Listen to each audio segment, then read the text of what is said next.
அப்போ பல பேர் தாவேக்களை போய் இணைவாங்கன்னு எதிர்பார்க்கப்பட்ட சூழல்ல செங்கோட்டையனுக்கு அப்புறம் பாத்தீங்கன்னா பெருசா யாருமே போகலையே. அந்த ஒரு டயத்துல ஒரு மொமெண்டம் தெரிஞ்சுது. அந்த விஜயோட அரசியல் அப்புறம் இப்ப நகருகிற அந்த ரொம்ப சிம்பிள் வச்சுக்க, ஒரு அரசியல்வாதிக்கு எதிர்த்து போராடி வெற்றி கொள்ளக்கூடிய ஒரு வல்லமை இருக்கணும். எம்ஜிஆருக்கு உலகம் சுற்றும் வாலிபன் அன்றைய அரசாங்கங்களால் பட வெளியீடு பிரச்சனை வந்தது.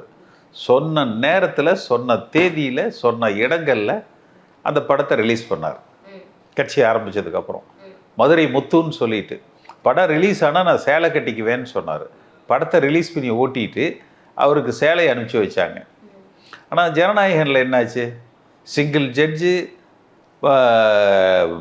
டிவிஷன் பெஞ்சு, உச்சநீதிமன்றம், மறுபடியும் டிவிஷன் பெஞ்சு, மறுபடியும் சிங்கிள் ஜட்ஜு வித்ரா பண்ணிட்டு திருப்பி நாங்கள் வந்து தணிக்கை வாரியத்தில் மேல்முறையீட்டுக்கு போகிறோம். இது அன்னைக்கே செய்திருக்கலாமே. அப்போ அவர் வந்து ஹி லாஸ்ட் ஹிஸ் பேலன்ஸ்.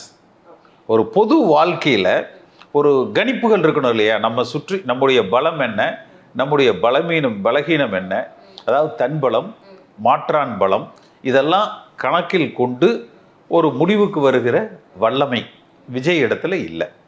அவர் இன்னும் படம் ரிலீஸ் ஆனால் 100 நாள் ஓடும், ஒரு 300-400 கோடி வசூல் கொடுத்துரும் என்கிற அந்த மனப்பான்மையில் தான் அவர் இருக்கார். அது அரசியலுக்கு ஒத்து வராது.